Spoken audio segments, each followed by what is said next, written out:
देखो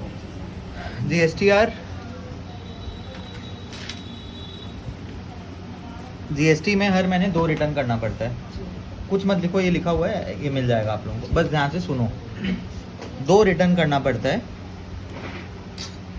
दोनों की ड्यू डेट क्या रहती है? पहले की रहती है 10th ऑफ नेक्स्ट मंथ, दूसरे की क्या रहती है? 20th of next month. तो फॉर एग्जाम्पल मेरे को अगर यदि जनवरी का रिटर्न फाइल करना है ना, तो एक रिटर्न मेरे को 10th ऑफ फरवरी, दूसरा return 20th of February. Clear? जो पहला रिटर्न होता है उसको क्या बोलते हैं? GSTR 1। दूसरा रिटर्न उसको क्या बोलते हैं? 3B। क्लियर? अभी एकदम सिंपल है। अब जो GSTR 1 है और ये 3B है, इसमें अपन क्या क्या डिटेल देते हैं? पहला पॉइंट, दूसरा पॉइंट, क्या क्या डिटेल देते हैं? तो GSTR 1 में अपन क्या देते हैं? सेल्स का डिटेल्ड एक डिटेल टेबल बना के अपलोड करते हैं। ठीक है? इसमें क्या क्या डिटेल रहती है जनरली? किस दिन सेल्स हुई, तो वो क्या हो गया? डेट। उसके बाद कितने की सेल्स हुई? Taxable value. फिर उसमें CGST कितना है, SGST कितना है, IGST कितना है। फिर इसके बाद ये जो सेल्स हुई इसका इनवॉइस नंबर कितना है, बिल नंबर, इनवॉइस नंबर। और क्या पूछता है वो पूछता है कि कौन सा आइटम आपने सेल किया। गवर्नमेंट को सब चीज़ डिटेल में चाहिए कि देश में क्या बिक रहा है, लोग क्या खरीद रहे हैं, क्या सेल कर रहे हैं, उसका डिटेल चाहिए। क्यों डिटेल चाहिए? क्योंकि हर चीज़ में अलग अलग रेट ऑफ टैक्स है। ये पेन में अलग रेट है, ये क्या है ये पता नहीं, पेन ड्राइव है इसमें अलग रेट ऑफ टैक्स है। तो गवर्नमेंट को डिटेल मिलेगी तभी तो काम आगे बढ़ेगा। तो जो डिटेल होता है प्रोडक्ट का, हर एक चीज़ को एक कोड से आइडेंटिफाई करते हैं। जैसे ये पेन है, इसका एक कोड होगा, ठीक है? उस कोड को क्या बोलते हैं? HSN। तो मैं HSN कोड लिख दूंगा ना यहाँ पे, तो गवर्नमेंट को पता चल जाएगा कि ये पेन बेचा है। अपन पेन नहीं लिखेंगे, कोड। क्लियर? ये सब डिटेल अपन किस में देते हैं? GSTR 1 में। क्लियर? एकदम सिंपल है। तो जो भी जनवरी में अपने क्लाइंट्स है वो डील करते हैं, फिर 1 से लेके 10 तारीख के बीच में वो अपन को डिटेल दे देते हैं, और अपन लास्ट डेट 10 तारीख है, उसके पहले अपन को अपलोड करना रहता है ऐसा टेबल बना के। ठीक है? और फाइलिंग में लेट होता है, अगर यदि 10 का 11 हो गया तो इसके 2 रिपरकशंस है, मतलब दो तरह से नुकसान झेलना पड़ेगा। एक तो लेट फीस लगेगी, और एक सामने वाली पार्टी के 2A में नहीं दिखेगा। ये मैं आप लोगों को अगले स्टेप में बताऊंगा, बस ये सुन लो। ठीक है? कि इसके 2 लॉस है अगर यदि लेट होता है तो। ठीक है? एक तो लेट फी, और दूसरा क्या बोला था? 2A में नहीं दिखेगा। चलो अब आगे थर्ड पॉइंट, GSTR 3B। ठीक है? ध्यान से सुनो सब, बहुत इंपॉर्टेंट है। 1 में अपन क्या बोले? सेल्स का डिटेल्ड टेबल बनाए। 3B में क्या करेंगे पता है? अपन लिखेंगे सेल्स टोटल कितना हुआ, मतलब टैक्सेबल वैल्यू।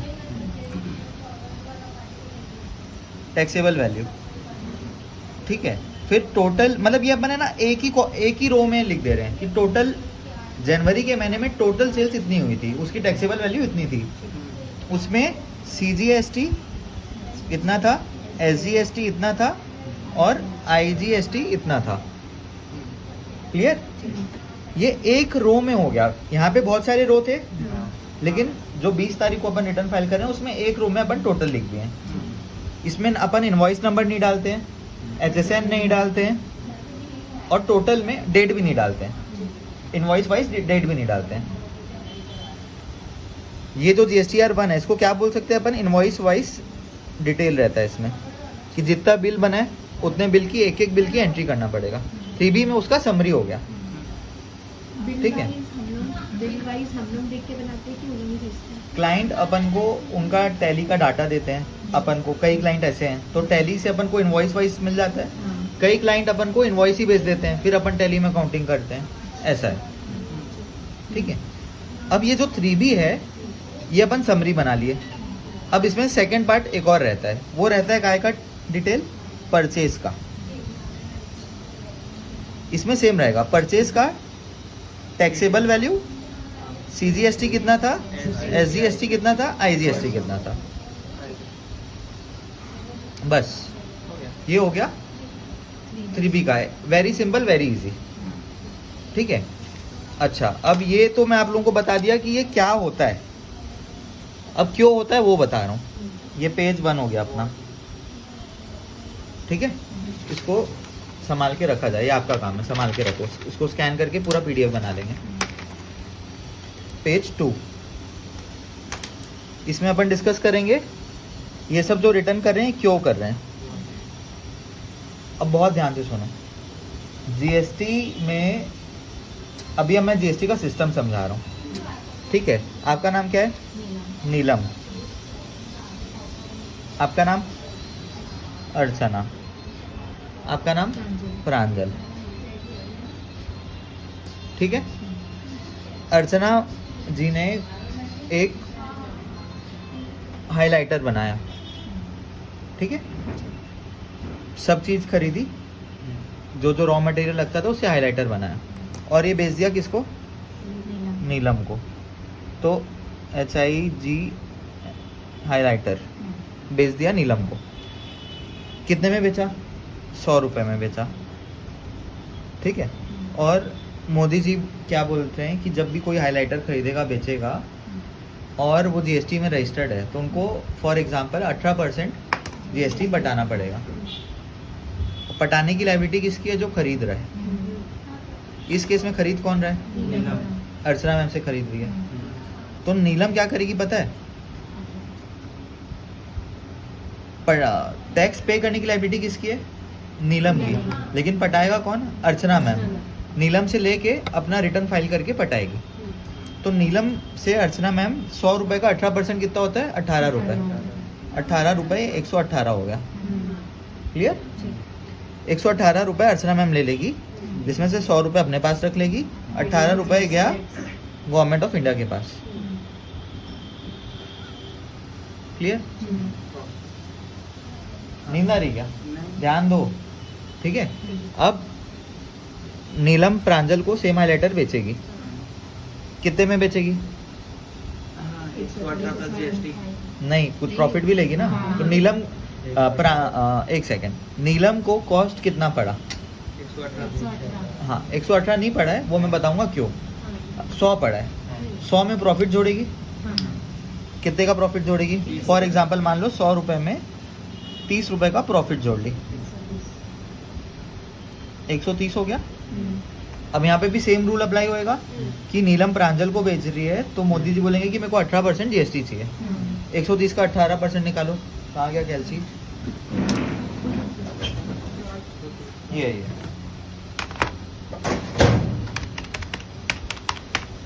23.4 रुपीज।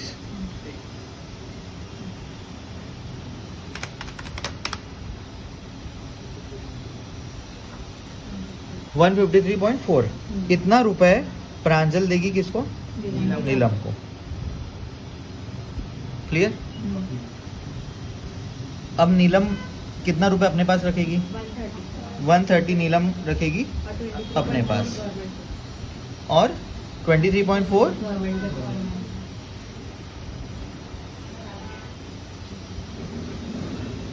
ठीक है। अब यहाँ पे एक आएगा ट्विस्ट, ध्यान दीजिए सब। नीलम क्या बोलेगी कि जब मैं खरीदी तो मैं 18 रुपये GST पे कर दी थी, ठीक है। और अभी मेरे को गवर्नमेंट को देना कितना है जब मैं बेच रही हूँ? 23, ठीक है। ठीक है। तो 23 में से तो मैं 18 पहले ही दे चुकी हूँ, जो अर्चना मैम ने जमा भी कर दिया है। तो जो डिफरेंस है मैं वही जमा करूँगी, ठीक है। अब थोड़ा सा मैं इसमें वापस रिपीट कर रहा हूँ, फिर टेक्निकल शब्द यूज़ करूँगा जो कि आप लोगों को समझना बहुत ज़रूरी है। वापस रिपीट कर रहा हूँ, नीलम ने अर्चना मैम से खरीदा 100 रुपये में 18 रुपये GST पे कर दिया। ये जो GST पे करा जब नीलम परचेज करी, है ना, ये जो है क्या है नीलम के लिए, अपन नीलम के हिसाब से बात कर रहे हैं अभी। नीलम ने परचेज किया और GST पे किया, इसको क्या बोलेंगे? Input GST। परचेज करते तो माल उनके वेयर हाउस के अंदर आएगा, इन हो रहा है, तो इसको क्या बोलेंगे? Input GST। इनपुट GST कितना है यहाँ पे? 18 रुपये। जब नीलम बेच रही है, सेल्स कर रही है, तो माल बाहर जा रहा है, उसको क्या बोलेंगे? Output GST। आउटपुट GST कितना है? 23.4, ठीक है। नीलम ने 18 रुपये पहले ही दे दिया था। अब नीलम जब बेची तो 23 रुपये 23.4 और पे करने की लायबिलिटी आई, तो नीलम बोलेगी कि भाई 18 तो मैं पहले ही दे दी थी ना, इसी हाइलाइटर को जब मैं खरीदी तभी दे चुकी थी, तो 5.4, वेरी गुड, 5.4 रुपीज नीलम पे करेगी, और 18 तो पहले पे कर चुकी है। क्लियर? ये जो सिस्टम है, इस पे पूरा आपका इंडिया में GST चल रहा है। अब फॉर एग्जांपल प्रांजल ने बेच दिया फातिमा को, प्रांजल की खरीदी कितनी पड़ी थी? 130, है ना। अब 130 में वो मान लो 20 रुपए और जोड़ दी प्रॉफिट का, 150 हो गया, उसमें 18%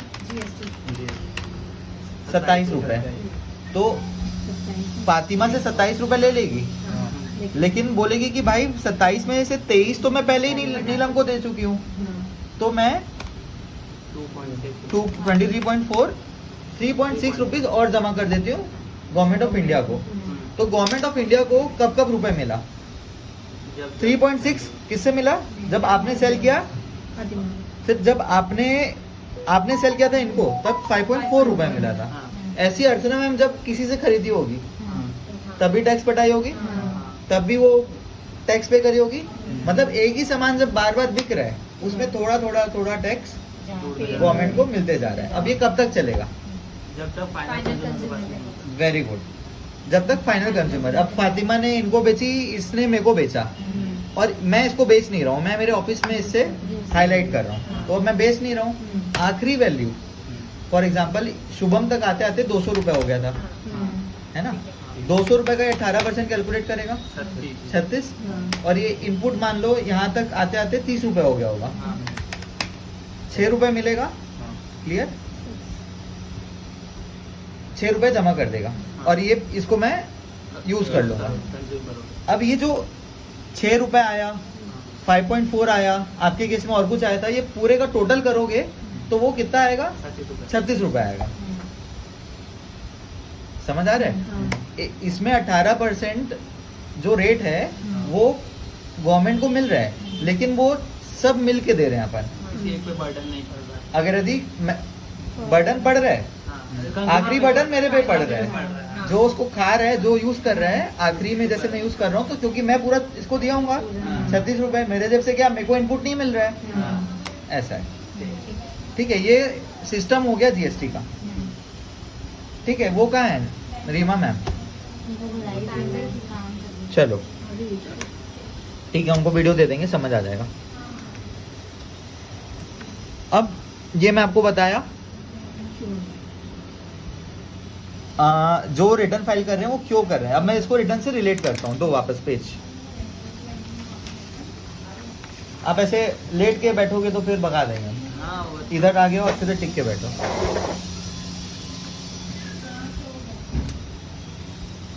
GSTR जो 1 है, फॉर एग्जाम्पल नीलम ने इसको बेचा, प्रांजल को, और भी बहुत लोगों को बेचा होगा। तो ये नीलम अपने GSTR1 में डेट लिखेगी, टैक्सेबल अमाउंट लिखेगी, ये सब डिटेल रखेगी, और सामने वाले का GST नंबर भी डालेगी जिसको बेच रही है। वेरी इंपॉर्टेंट, जो मैं भूल ही गया था, GST नंबर।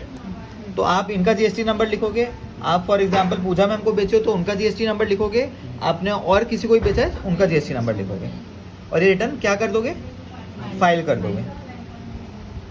ठीक है। जब ये रिटर्न फाइल करेगी तो इन्होंने जब जिसका GST नंबर डाला रहेगा उसके GST नंबर में दिख जाएगा कि उसने इनसे परचेज करा है।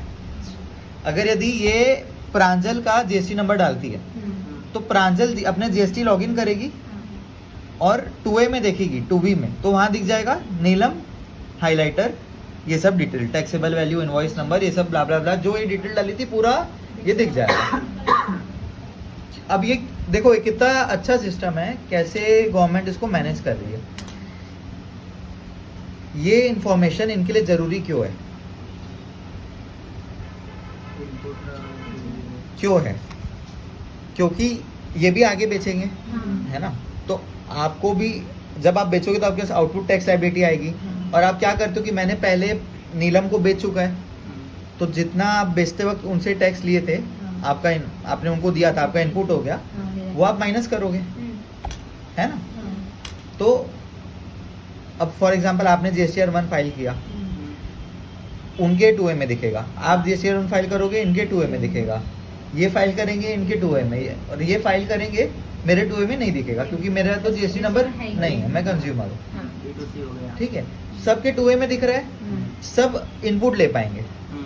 अब इनपुट कैसे है?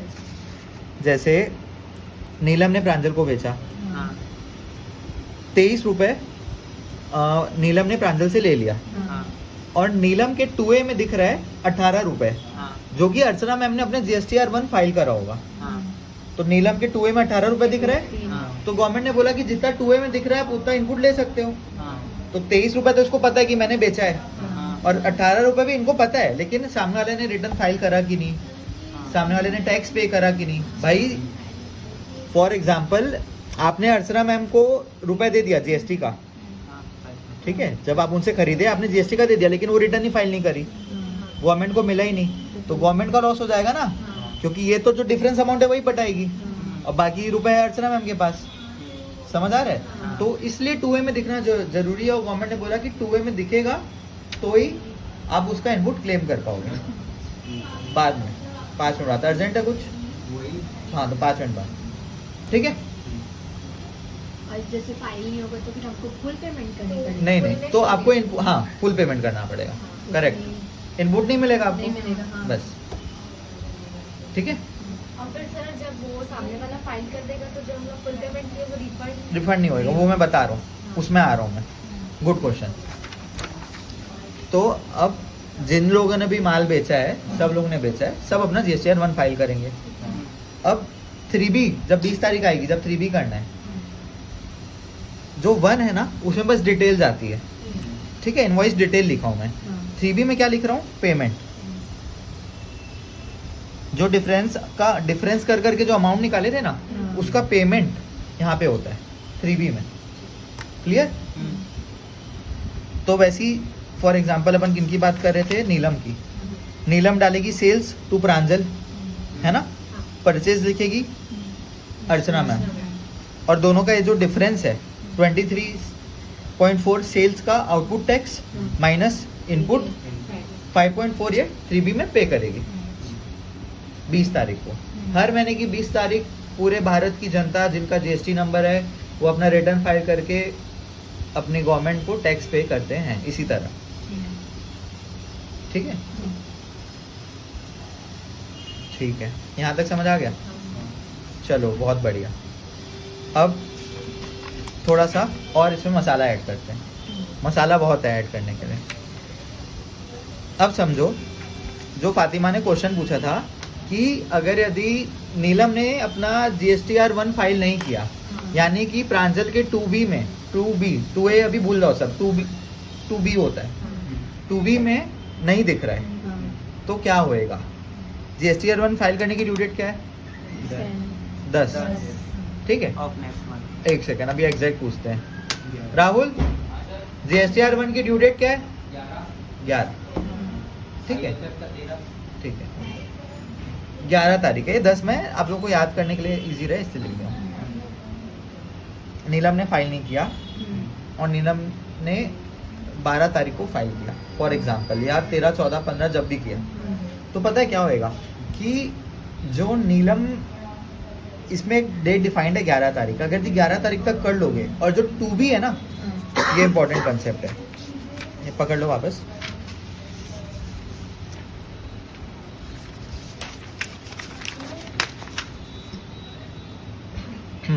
जो टू बी है ये कब बनता है पता है? 13 तारीख को, 13th ऑफ नेक्स्ट मंथ।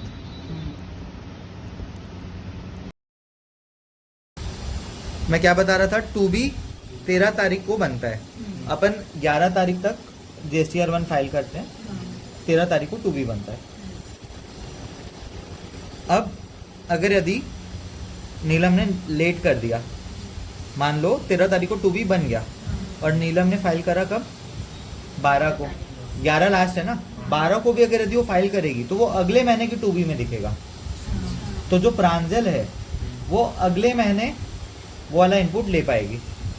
जो यहाँ प्रांजल ने 18 रुपए माइनस करा था ना, नीलम ने माइनस करा था फॉर एग्जाम्पल, अगर दी अर्चना मैम ने लेट फाइल करा रिटर्न कब? 12 तारीख को, तो जो 18 रुपए इनके टू बी में नहीं दिखेगा, किसके? नीलम के टू बी में नहीं दिखेगा।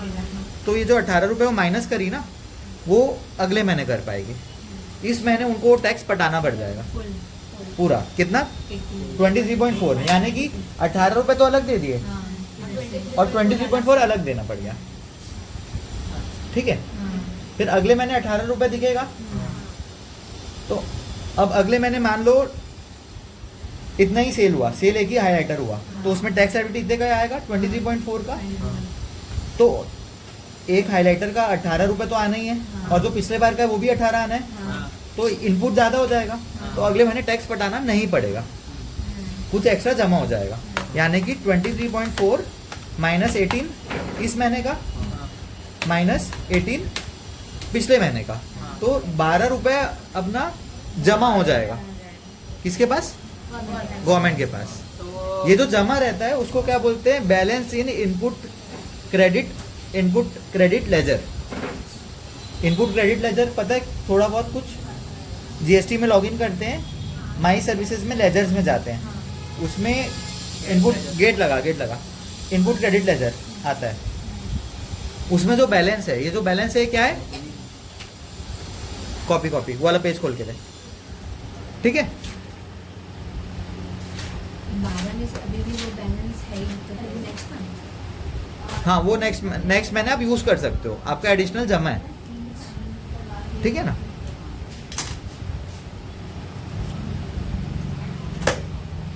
ठीक है,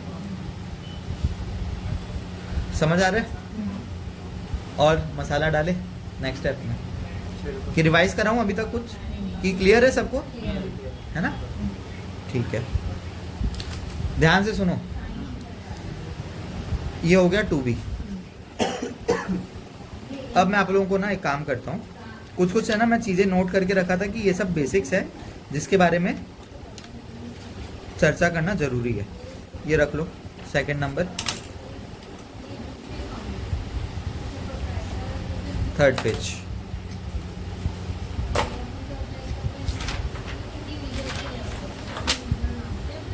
हाँ,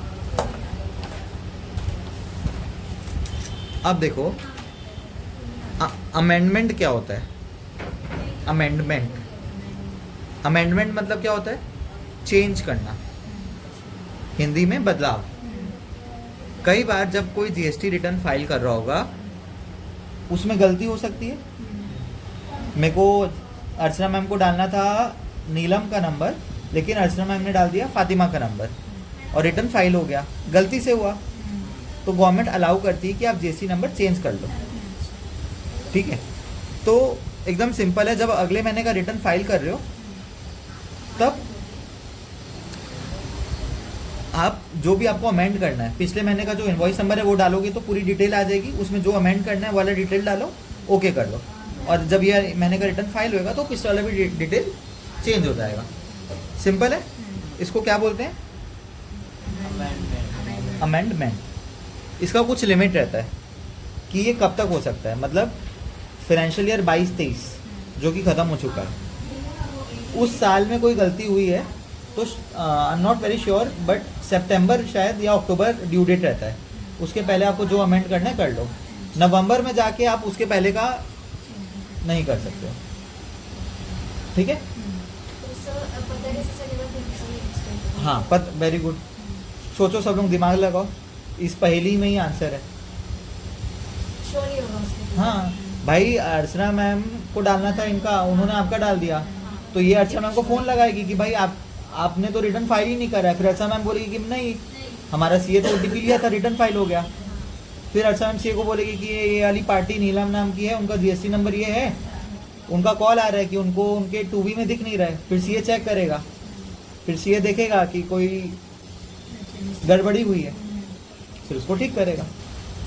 ऐसा होता है, ठीक है? सर जैसे जीएसटी नंबर नहीं, अमाउंट में कुछ गड़बड़ हो गई जैसे हो जाता है, चेंज हो जाता वो भी है, चेंज अलाउड है। तो फिर जैसे हम लोग रिटर्न फाइल कर दिए तो हाँ, और अमाउंट, हाँ। तो उस अमाउंट में सीजीएसटी एसजीएसटी गया होगा, हाँ तो फिर और हम लोग जो रियल अमाउंट था वो कम है, तो हाँ। जाहिर है सीजीएसटी एसजीएसटी भी कम आएगा, हाँ, तो फिर इसका क्या सोल्यूशन है? कोई प्रॉब्लम नहीं ना। आप जैसे GSTR1 गलत फाइल कर दिए, हाँ जब 3B में टैक्स पटाना रहेगा हाँ तो आप देखोगे, जब टैक्स पटाना रहता है तब पार्टी ध्यान देती है हाँ, कि भाई ये तो कुछ ज़्यादा ही फिगर आ रहा है। फॉर एग्जांपल एक ज़ीरो बढ़ा दिए। हाँ, अभी एक पार्टी का था जिसमें कुछ 80 लाख डालना था, उसको 8 करोड़ डाल दिए थे। एक ज़ीरो का खेल है भाई। तो फिर जब एनुअल रिटर्न हुआ तो उसको ठीक कर लिए। क्लियर? हाँ,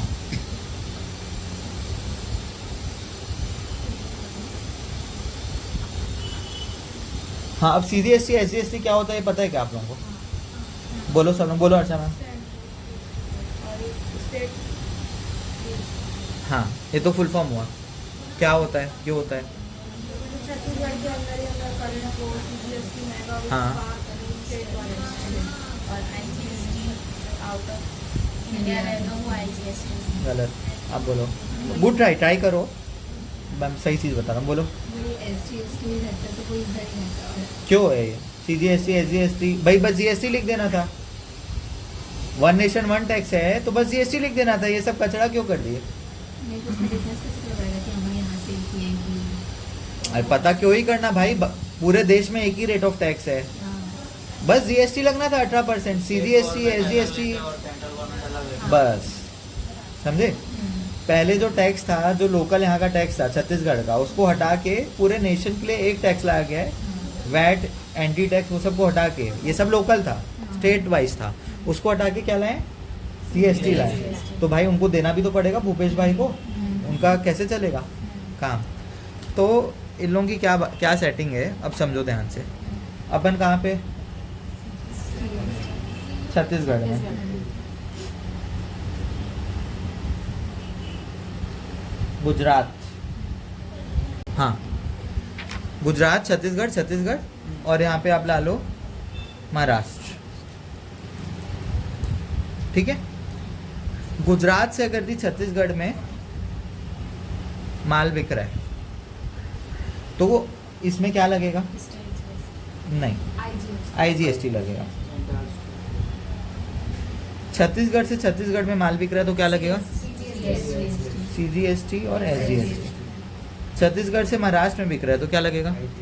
IGST। ये सब आप लोगों को क्लियर है, वेरी गुड। लेकिन अब ये क्यों हो रहा है, कैसे हो रहा है, बहुत इम्पोर्टेंट है। जो GST है ना, उसका जो बेनिफिट है वो उस राज्य को मिलता है जहाँ पे वो एंड कंज्यूम हो रहा है, ठीक है?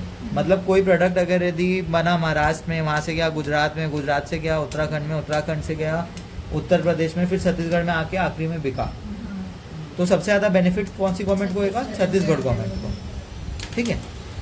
अच्छा, तो अब जो इसका स्ट्रक्चर है वो 3 है, CGST, SGST, IGST। अगर यदि सेम स्टेट में बिक रहा है तो वो होना किसका चाहिए? होना चाहिए किसका? स्टेट गवर्नमेंट का।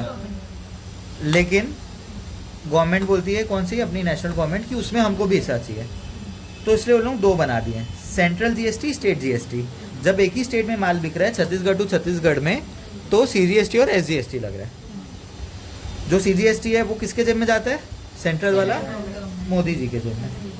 जो एसजीएसटी वो किसके जेब में जाता है? State government. भूपेश जी के जेब में। ठीक है। अब लेकिन जब एक स्टेट से दूसरे स्टेट में जा रहा है, वो मिलना किसको चाहिए? किसको मिलना चाहिए? जो स्टेट में बना है, जो जा रहा है जहाँ नहीं नहीं, वो मिलना चाहिए किसको? मोदी जी को, क्योंकि वो एक स्टेट से बाहर चले गया। लेकिन उसमें स्टेट गवर्नमेंट बोलती कि हमको भी हिस्सा चाहिए। तो आईजीएसटी जो कलेक्ट होता है, इसको ये जाता किसके पास है? पहले सेंट्रल गवर्नमेंट के पास।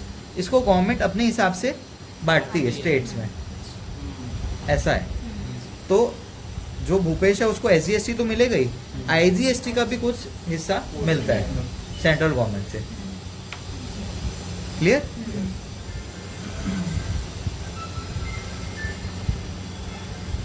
ठीक है, तो ये सब चीज़ भी क्लियर हो गई आपको? ठीक है। तो अब कोई पार्टी का कॉल आया कि भैया मैं यहाँ से रायपुर में हूँ और मैं माल बेच रहा हूँ, वो माल जा रहा है महाराष्ट्र में, तो आईजीएसटी लगाऊं कि सीजीएसटी, एसजीएसटी लगाऊं? तो क्या बोले आप लोगों को? आईजीएसटी। सिंपल है। ठीक है। ये जो चीज़ है ना, ये मैं एकदम समरी में बताऊँ, इसमें बहुत डिटेल है। इसको बोलते हैं प्लेस ऑफ सप्लाई, कि आईजीएसटी लगना है कि सीजीएसटी लगना है। इसमें मतलब एक अपने आप में कहानी है ये। ठीक है, वो डिटेल में पहले इतना समझ लो, फिर नेक्स्ट टर्न में बात करेंगे। अच्छा, आईटीसी क्या होता है ये समझ आया क्या आप लोगों को? इनपुट टैक्स क्रेडिट क्या होता है समझ आया? नहीं समझ आया? वो पहला और दूसरा पेज दो।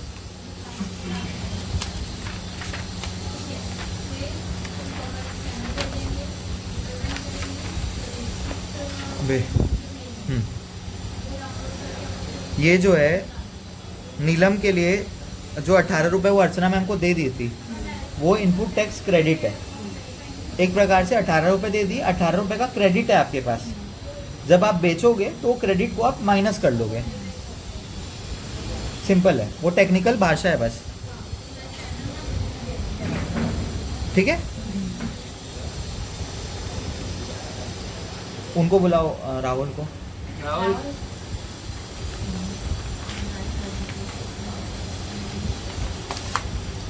हाँ, अब ये क्या होता है DRC 03 क्या होता है पता है क्या? पेमेंट छूट जाता है ना हाँ, हाँ, GST में, हाँ, उसको DRC 03 के थ्रू पे करते हैं। Very good, very good.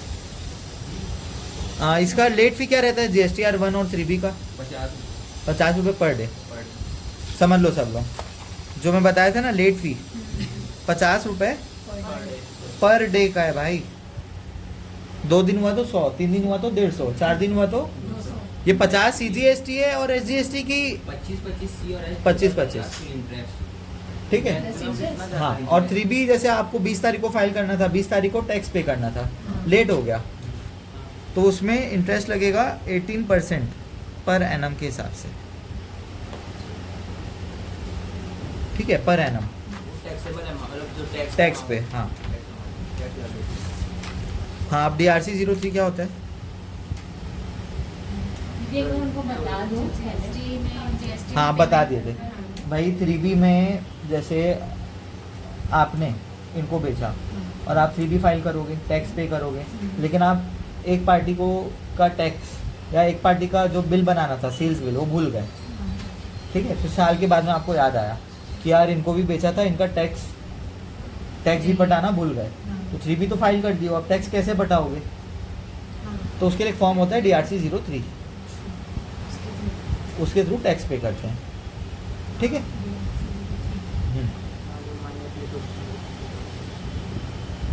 हाँ, अब कंपोजिशन रिटर्न क्या होता है?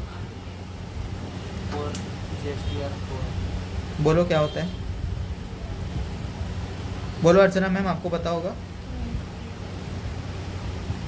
कंपोजिशन रिटर्न क्या होता है? जो छोटे व्यापारी है जिनको इतना समझ नहीं आता कि भाई इतने का बेच रहे हैं, फिर उतना जो खरीदे हैं उसमें से इनपुट माइनस करना है, मतलब जो चाहते हैं सीधी लाइफ, सिंपल लाइफ, उनको गवर्नमेंट बोलती कि जो भी आप बेच रहे हो उसका 1% टैक्स बटाओ, बस। इनपुट आउटपुट कुछ नहीं, जो भी बेच रहे हो सीधा 1% टैक्स बटाओ, हर 3 महीने में एक बार टैक्स बटाते जाओ, खत्म। हर महीने भी नहीं, इनकी एक लिमिट है, लेकिन वो लिमिट का एक ही टर्नओवर की लिमिट है कि इतनी टर्नओवर है तब ही आप, हाँ, उस टर्नओवर से ऊपर गए तो आप कंपोजिशन ऑफ नहीं कर सकते, आपको रेगुलर स्कीम में आना पड़ेगा। ये जो टर्नओवर अपडेटेड है ये आप लोगों का होमवर्क है, चेक करके सब मेरे को बताओगे, व्हाट्सएप कर दोगे, ठीक है। अपडेटेड टर्नओवर कंपोजिशन स्कीम के लिए। सर तो इनको वो नहीं करती ना एंटीसिपेट की फैसिलिटी, नहीं, 1% है तो। हाँ, अब सुनो, इसमें एक और ट्विस्ट है, ध्यान से सुनो। ये सामने वाले से 1% नहीं ले सकते हैं। जैसे आप बेच रहे थे इनको, तो आप इनसे 18% ले रहे थे ना, लेकिन जो कंपोजिशन वाला है वो सामने वाले से 1% नहीं लेता है, उसको अपने जेब से बटाना है, ठीक है। तो आप लोग कहीं भी कुछ खरीदने जा रहे हो, कॉस्मेटिक्स खरीदने जा रहे हो, और वहाँ पे लिखा है कंपोजिशन डीलर, और वो आपको जीएसटी का बिल दे रहा है 18% का, तो आप लोग उनको बोल सकते हो कि आप एक तो 18% कलेक्ट ही नहीं कर सकते हो, 1% ही कलेक्ट, 1% ही आप पे करोगे, और हम तो जीएसटी देंगे ही नहीं। 100 रुपये का माल 100 रुपये में ही लाना है, उनको 1 रुपये गवर्नमेंट को देना है, उनके पास बचेगा 99 रुपये, और आप लोगों को भी उसका आईटीसी नहीं मिलेगा क्योंकि आप लोग पे भी नहीं कर रहे हो, ठीक है। इसीलिए जो बिजनेसमैन रहते हैं वो लोग कंपोजिशन डीलर से डील करना नहीं चाहते, क्योंकि आईटीसी नहीं मिलता है। लेकिन आईटीसी नहीं मिलता है तो भाई आपने टैक्स पे भी तो नहीं करा है ना, कान ऐसे पकड़ो या ऐसे पकड़ो, ठीक है। कंपोजिशन रिटर्न भी बता दिया आप लोगों को। अब एनुअल रिटर्न लो मैडम, 3 पेज हो गया। अब जो अपन को काम करना है फाइनली,